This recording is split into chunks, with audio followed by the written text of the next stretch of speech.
Hello friends, இன்றைக்கி நம்ம daily லைஃப்க்கு தேவையான யூஸ்ஃபுல்லான கிச்சன் டிப்ஸ் தாங்க பார்க்க போகிறோம். நீங்கள் யாராச்சும் ஃபஸ்ட் டைம் சேனலாக பார்க்குறதா இருந்தால் சப்ஸ்கிரைப் பண்ணிக்கோங்க. ஆல்ன்ற பெல் சிம்பிள் இருக்குது, அதுவுமே கிளிக் பண்ணி வச்சுக்கோங்க. அப்போ தாங்க நம்ம போடக்கூடிய வீடியோஸை மிஸ் பண்ணாமல் பார்க்க முடியும். இப்போ வாங்க வீடியோக்குள்ளே போகலாம். ஃபஸ்ட்டு டிப்பே என்னன்னு சொல்லி பார்க்கலாங்க. நம்ம வீட்டில் நம்ம எப்பயாச்சும் உளுத்தம் பருப்பு வடை நம்ம செய்வோம் இல்லையா, அந்த மாதிரி வடை செய்யும்போது மாவு நம்ம ரொம்ப கொலன்னு அரைச்சி நம்ம வடை செஞ்சோம்னா அதிக நமக்கு எண்ணெய் உறிஞ்சிருங்க, வடையுமே நமக்கு ஒழுங்காக வராது. அந்த மாதிரி எதுவுமே ஆகாமல் இருக்க இந்த டிப்ஸை நீங்கள் ட்ரை பண்ணுங்கள். மாவு ரொம்ப கொலன்னு இருந்துச்சுன்னா அரிசி மாவு நீங்கள் சேர்த்துக்கணுங்க. நான் இன்றைக்கி ஒரு 3 டீஸ்பூனுக்கு மட்டும் அரிசி மாவு சேர்த்துக்கிட்டேன். இது போல் அரிசி மாவு நீங்கள் சேர்த்துட்டு எப்போதும் போல் கை வச்சு நல்லா நம்ம மிக்ஸ் பண்ணிக்கலாங்க. பாருங்கள், மாவு நம்ம நல்லா மிக்ஸ் பண்ணியாச்சு. இப்போ மாவு நமக்கு ஓரளவுக்கு நல்லா திக்காக வந்திருக்குங்க. அதுக்கப்புறம் மாவை நீங்கள் கொஞ்சமாக வடைக்க போகிற மாதிரி எடுத்துகிட்டு கொஞ்சமாக நீங்கள் எடுத்து போட்டு பாருங்கள். இந்த மாதிரி நீங்கள் போடும்போது நம்ம கையில் மாவு ஒட்டாமல் வரணுங்க. இப்போ மாவு வடைக்கு ரெடி ஆகிடுச்சுங்க. இப்போ நீங்கள் எப்போதும் போல் வடை போட்டு நீங்கள் பொரிச்சிங்கன்னா வடை ரொம்ப டேஸ்ட்டாக இருக்கும். முக்கியமாக அதிக எண்ணெய் உரியாது. வடை மேல் பக்கம் பார்த்தா ரொம்ப கிறிஸ்பியாக இருக்குங்க, டேஸ்ட்டாகவும் இருக்குங்க. கண்டிப்பாக இந்த சின்ன டிப்பை நீங்கள் ட்ரை பண்ணி பாருங்கள். உங்களுக்கு வடை செய்யும்போது ரொம்பவே யூஸ்ஃபுல் ஆகுங்க. நெக்ஸ்ட்டு டிப்பே என்னன்னு சொல்லி பார்க்கலாம் வாங்க. இது போல் உங்கள் வீட்டில் ஒரு வாட்டர் கேன் எடுத்து வச்சுக்கோங்க. இதை நம்ம ரீயூஸ் எப்படி பண்ணலான்னு சொல்லி பார்க்கலாங்க. இந்த வாட்டர் கேன் மேலே கவர் இருக்குல்லையே, நீங்கள் ரிமூவ் பண்ணி வச்சுக்கோங்க. அதுக்கப்புறம் ஒரு பழைய கத்தி எடுத்து கேஸில் நம்ம ஹீட் பண்ணிக்கலாம். இந்த பாட்டில் நீங்கள் பாதியை கட் பண்ணிக்கணுங்க. நான் வீடியோவில் காமிக்கிற பாருங்கள், இதே மாதிரி நீங்கள் ஒரு கத்தி ஹீட் பண்ணிட்டு பாதியை நம்ம கட் பண்ணிக்கலாங்க.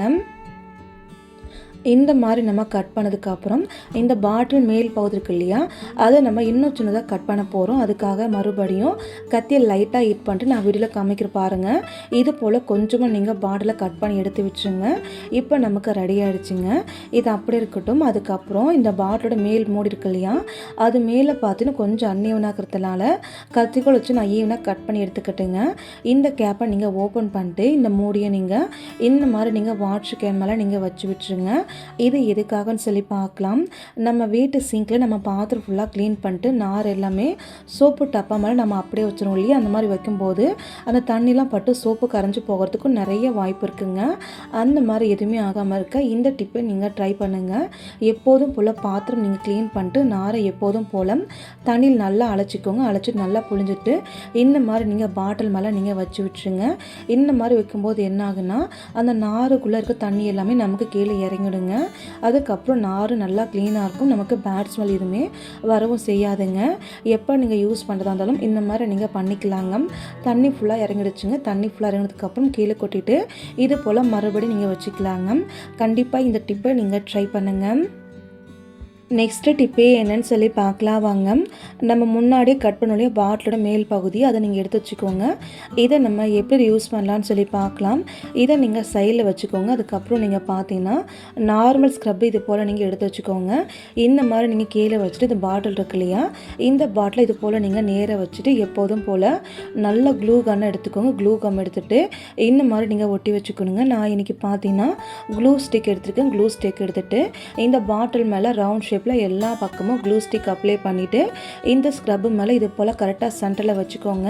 இது போல் நல்லா வச்சு நல்லா நீங்கள் அழுத்தம் கொடுத்தீங்கன்னா நமக்கு நல்லா ஸ்ட்ராங்காக நமக்கு பிடிச்சிக்கோங்க.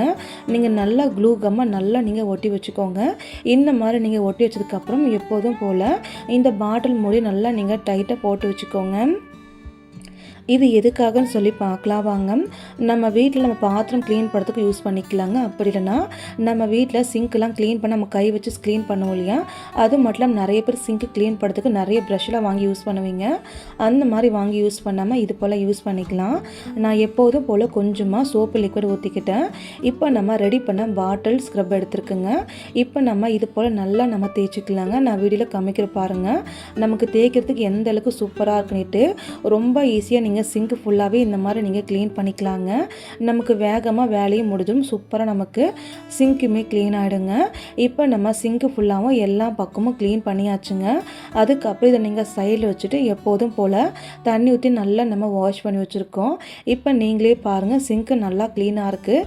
அதுக்கப்புறம் நீங்கள் பாட்டில் ஸ்க்ரப்பை நல்லா ஒரு டைம் தண்ணியில் நனைச்சிட்டு அப்படியே நீங்கள் ஓரங்களில் வச்சுக்கலாங்க. எப்போல்லாம் சிங்க்கு நீங்கள் க்ளீன் பண்ணணுமோ அப்போல்லாம் எடுத்து இது போல் நீங்கள் க்ளீன் பண்ணிக்கலாம். சிங்க்குமே நல்லா க்ளீனாக சூப்பராக இருக்குங்க. கண்டிப்பாக இந்த டிப்ஸை நீங்கள் ட்ரை பண்ணி பாருங்கள் ஃப்ரெண்ட்ஸ். ரொம்பவே உங்களுக்கு யூஸ்ஃபுல்லாக இருக்குங்க. நெக்ஸ்ட்டு டிப்பு என்னன்னு சொல்லி பார்க்கலாம் வாங்க.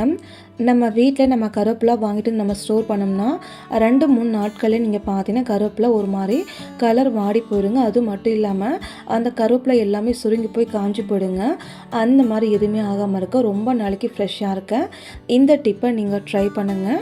இந்த கருவேப்பிலை கட்டு ஃபுல்லாக நான் ஓப்பன் பண்ணிக்கிறேங்க. கருவேப்பிலை கட்டு ஃபுல்லாக நீங்கள் ஓப்பன் பண்ணதுக்கப்புறம் இந்த கருவேப்பிலை ஃபுல்லாகவே நீங்கள் பார்த்தீங்கன்னா ஒவ்வொரு கொத்தாக நீங்கள் உருவி எடுத்துக்கலாங்க. இப்போ நான் எடுத்துருக்க கருவேப்பிலை ஃபுல்லாகவே உருவி எடுத்து காமிக்கிறேங்க. பாருங்கள் ஃப்ரெண்ட்ஸ், இப்போ நம்ம கருவேப்பிலை ஃபுல்லாகவே நல்லாவே உருவி எடுத்து நான் வச்சுருக்கேங்க. இதை நம்ம எப்படி ஸ்டோர் பண்ணலான்னு சொல்லி பார்க்கலாம்.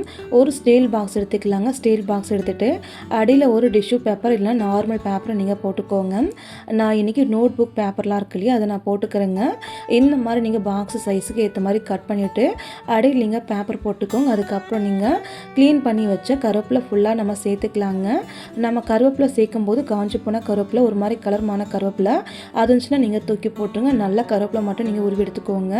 இப்போ நம்ம கருவேப்பிலை ஃபுல்லாக நம்ம செய்ததுக்கப்புறம் மறுபடியும் பேப்பர் எடுத்து இது போல் நீங்கள் க்ளோஸ் பண்ணி வச்சுங்க. அதுக்கப்புறம் மூடி போட்டு நீங்கள் நார்மல் ஃப்ரிட்ஜ் லுக்கில் நீங்கள் ஸ்டோர் பண்ணிங்கன்னா 2-3 வாரத்துக்கு கருவேப்பிலை ஒன்றுமே ஆகாது. நல்லா பச்சையாக இருக்குங்க, வாடியுமே போகாது. கண்டிப்பாக இந்த டிப்பை நீங்கள் ட்ரை பண்ணுங்கள். அடுத்த டிப்பே என்னன்னு சொல்லி பார்க்கலாம் வாங்க. நம்ம நிறைய பொருட்களை பார்த்தீங்கன்னா துணி துவைக்க வாஷிங் மிஷின்லாம் இருக்காதுங்க. நம்ம கையில் சோப் போட்டு துணியில் துவைப்போம் இல்லையா, அந்த மாதிரி நம்ம துணி துவைக்கும் போது அந்த சோப்பு ரொம்ப குட்டியாகிடுங்க. நிறைய பேர் பார்த்தீங்கன்னா குட்டியாக சோப் அடிச்சுன்னு அப்படியே வச்சுருவாங்க, இல்லை பாத்திரம் க்ளீன் பண்ண யூஸ் பண்ணிப்பாங்க. அந்த மாதிரி பண்ணாமல் இது போல் நீங்கள் யூஸ் பண்ணிக்கலாங்க. நான் இன்றைக்கி காய் துருவர் பிளேட் எடுத்திருக்கேன். இப்போ நம்ம எடுத்துருக்க சோப்பு எல்லாமே துருவி எடுத்துருக்கேன். இப்போ நீங்கள் பாருங்கள், நான் 2 சோப்புமே நல்லா நான் துருவி எடுத்துக்கிட்டேங்க. இந்த சோப்பு ஃபுல்லாக அப்படி இருக்கட்டுங்க. அதுக்கப்புறம் நீங்கள் பார்த்து நம்ம வீட்டில் துணி போடலாம் யூஸ் பண்ணுவோம் இல்லையா, துணிக்கு போடக்கூடிய துணி பவுடர் நான் எடுத்துக்கிறேங்க. பாருங்கள், துணி பவுடர் நான் எடுத்துருக்கேன். இந்த துணி பவுடரை ஒரு பாதிலுக்கும் மட்டுமே இந்த மூடி உள்ளுக்குள் நான் கொட்டிக்கிறேங்க. இந்த மாதிரி நம்ம துணி பவுடர் ஒரு பாதிலுக்கும் மட்டும் நம்ம கொட்டிட்டு கை வச்சு ஃபஸ்ட்டு ஒரு டைம் நல்லா நம்ம மிக்ஸ் பண்ணிக்கலாங்க.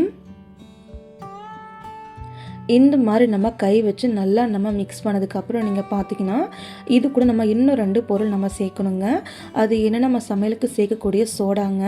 ஒரு 2 டீஸ்பூனுக்கு மட்டும் நீங்கள் சோடா இது கூடவே நீங்கள் சேர்த்துக்கோங்க. அதுக்கப்புறம் சால்ட்டுமே எடுத்துக்கலாங்க. நம்ம சமையலுக்கு யூஸ் பண்ணக்கூடிய நார்மல் சால்ட்டு ஒரு 2 டீஸ்பூனுக்கு மட்டும் நீங்கள் எடுத்துக்கோங்க. இப்போ நம்ம சோடா சால்ட்டு 2மே எடுத்துருக்கோங்க. அதுக்கப்புறம் ஒரு டைம் நீங்கள் கை வச்சு நல்லா நம்ம மிக்ஸ் பண்ணிக்கலாங்க.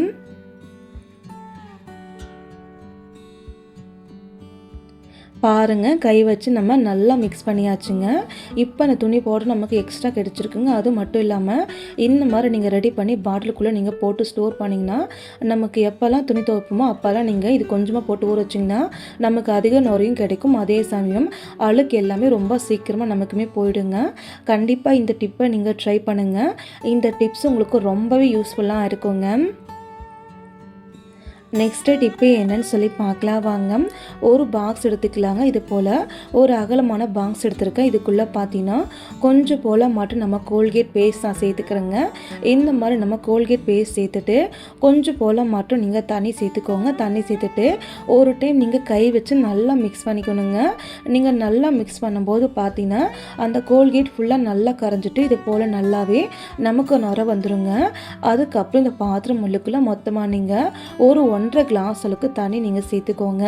நான் இன்றைக்கி பெரிய கிளாஸ் எடுத்துருக்கிறதுனால 1.5 கிளாஸ் அளவுக்கு தண்ணி சேர்த்துக்கிட்டேன். இது கூடவே நான் கம்போர்ட் தண்ணி நான் சேர்த்துக்கிறேன். கம்போர்ட் தண்ணி ஒரு 2 மூடி போல் சேர்த்துக்கிறேன். கம்போர்ட் எதுக்காகனா வாசனைக்காக மட்டும்தாங்க. இப்போ நம்ம கம்போர்ட் நம்ம சேர்த்தாச்சு. அதுக்கப்புறம் நீங்கள் ஒரு டைம் நல்லா நீங்கள் ஷேக் பண்ணிக்கோங்க இந்த பாத்திரத்தை. இப்போ நமக்கு தண்ணி நல்லா மிக்ஸ் ஆகிடுச்சுங்க. அதுக்கப்புறம் ஏதாச்சும் ஒரு ஸ்ப்ரே பாட்டில் எடுத்துக்கலாங்க. இப்போ பாருங்கள், நம்ம கரைச்ச கோல்கேட் லிக்விட் ஃபுல்லாகவே இந்த பாட்டில் உள்ளுக்குள்ளே ஊற்றியாச்சுங்க. அதுக்கப்புறம் எப்போதும் போல் டைட்டாக மூடி போட்டு க்ளோஸ் பண்ணி விட்டுக்கலாம். உங்கள் வீட்டில் ஸ்ப்ரே பாட்டில் இல்லைன்னா அதுக்கு பதிலாக நீங்கள் வாட் சிக்கனில் ஊற்றிக்கலாங்க. வாட் சிக்கன் கேப்பில் சின்னசாக ஒரு ஹோல்ஸ் நீங்கள் போட்டு வச்சுக்கோங்க. இப்போ நமக்கு லிக்விட் ரெடி ஆகிடுச்சுங்க. இந்த லிக்விட் இருந்தால் போதும் பல காசை நீங்கள் மிச்சம் பிடிக்க முடியுங்க. அது எப்படின்னு சொல்லியும் பார்க்கலாம். ஃபஸ்ட்டு நம்ம வீட்டு கேஸ் ஸ்டவ் க்ளீன் பண்ணவே நம்ம தனியாக ஏதாச்சும் ஒரு லிக்விட் நம்ம வாங்கி வச்சு யூஸ் பண்ணுவோம் இல்லையா, அந்த மாதிரி நீங்கள் தனியாக காசு கொடுத்து லிக்விட் எதுவும் வாங்காமல் இந்த மாதிரி நம்ம யூஸ் பண்ணிக்கலாங்க. நம்ம வீட்டு கேஸ் அடுப்பு மேலே டீ கரை, சாம்பார் கரை, எந்த கரையாக இருந்தாலுமே இந்த லிக்விட் மட்டும் இருந்தால் போதும். கேஸ் ஸ்டவ் நல்லா பளிச்சுன்னு மாறிடுங்க. கேஸ் ஸ்டவ் க்ளீன் பண்ணதுக்கு முன்னாடி கேஸ் மேலே இருக்கிற ஸ்டாண்டு ஃபுல்லாக நம்ம ரிமூவ் பண்ணிக்கலாங்க. நம்ம கரைச்ச கோல்கேட் லிக்விடை கேஸ் மேலே எல்லா பக்கம் நல்லா நம்ம ஸ்ப்ரே பண்ணி விட்டுக்கலாங்க. அதுக்கப்புறம் எப்போதும் போல் ஒரு கிளாத் வச்சு நம்ம கேஸ் அடுப்பை நல்லா நம்ம க்ளீன் பண்ணிக்கலாங்க. இந்த மாதிரி நீங்கள் க்ளீன் பண்ணி பாருங்கள். நமக்கு கேஸ் அடுப்பு க்ளீன் பண்ண தண்ணியும் தேவைப்படாது, எந்த ஒரு லிக்விடை நீங்கள் காசு கொடுத்து வாங்க வேண்டாங்க. இந்த மாதிரி நீங்கள் கோல்கேட் லிக்விடை கரைச்சி வச்சுக்கிட்டா போதும். உங்கள் கேஸ் அடுப்பு பார்க்கவே நல்லா பளிச்சுன்னு பளபளன்னு ரொம்ப சூப்பராக நம்ம க்ளீன் பண்ணிக்கலாங்க. இப்போ பாருங்கள், கேஸ் அடுப்பு ஃபுல்லாகவே நான் க்ளீன் பண்ணி வச்சுட்டேன். கேஸ் அடுப்பு பார்க்கவே நல்லா பளிச்சுன்னு இருக்குது. கண்டிப்பாக நீங்கள் ட்ரை பண்ணி பாருங்கள். அடுத்த டிப்பு என்னன்னு சொல்லி பார்த்தீங்கன்னா, கேஸ் பர்னர் ஃபுல்லாக நீங்கள் ரிமூவ் பண்ணிக்கோங்க. அதுக்கப்புறம் நீங்கள் பார்த்தீங்கன்னா கேஸ் அடுப்புக்கு கீழே கிச்சன் மேட் இருக்கு இல்லையா, அங்கேயுமே நமக்கு அழுக்கு, எண்ணெய், பிசுக்கு எல்லாம் இருக்குங்க. அது மட்டும் இல்லாமல் கற்பான் பூச்சி, பல்லி எல்லாம் நடமாட்டம் அதிகமாக இருக்குங்க. அந்த இடங்களையும் கொஞ்சமாக நீங்கள் ஸ்ப்ரே பண்ணிவிட்டு எப்போதும் போல் ஒரு துணி வச்சு நல்லா நம்ம தொடச்சி விட்டுருலாங்க. இந்த மாதிரி நீங்கள் துடைக்கும் போது கிச்சன் மேடை பார்க்கவே நல்லா பளிச்சுன்னு மாறிடும். அது மட்டும் இல்லாமல் கற்பான் பூச்சி தொல்லை, பல்லி தொல்லை நமக்கு இருக்காதுங்க. அதுக்கப்புறம் நம்ம வீட்டு கிச்சன் டைல்ஸ் இருக்கு இல்லையா, கிச்சன் டைல்ஸுமே எண்ணெய், பிசுக்கு, சாம்பார் கரை எல்லாமே படிஞ்சிருக்குங்க. கிச்சன் டைல்ஸுமே நம்ம கொஞ்சமாக ஸ்ப்ரே பண்ணிவிட்டு மறுபடியும் ஒரு துணி மட்டும் வச்சு நம்ம தொடச்சி விட்டால் மட்டும் போதுங்க. நம்ம கிச்சன் ஃபுல்லாகவே பார்க்கவே நல்லா பளபளன்னு பளிச்சுன்னு இருக்கும். அது மட்டுமே இல்லாமல் எந்த ஒரு பேட் ஸ்மெல் எதுவுமே இருக்காது. நல்ல கம்போர்ட் வாசமே நமக்கு ரொம்ப சூப்பராக இருக்குங்க. இப்போ பாருங்கள், கிச்சன் ஃபுல்லாகவும் எல்லா பக்கமும் நல்லா நான் க்ளீன் பண்ணி எடுத்துட்டுங்க. இப்போ கிச்சன் பார்க்கவே ரொம்ப சூப்பராக க்ளீனாக இருக்குங்க. கண்டிப்பாக இந்த டிப்பை நீங்கள் ட்ரை பண்ணி பாருங்கள் ஃப்ரெண்ட்ஸ். நமக்கு ரொம்பவே யூஸ்ஃபுல்லாக இருக்குங்க. ஓகேங்க, இந்த டிப்பு உங்களுக்கு யூஸ்ஃபுல்லாக இருக்குன்னு நினச்சிங்கன்னா லைக் பண்ணுங்கள், சப்ஸ்கிரைப் பண்ணுங்கள், ஷேர் பண்ணுங்கள், ட்ரை பண்ணுங்கள். Thank you friends. நாளைக்கு பார்க்கலாம் வேறொரு வீடியோவில்.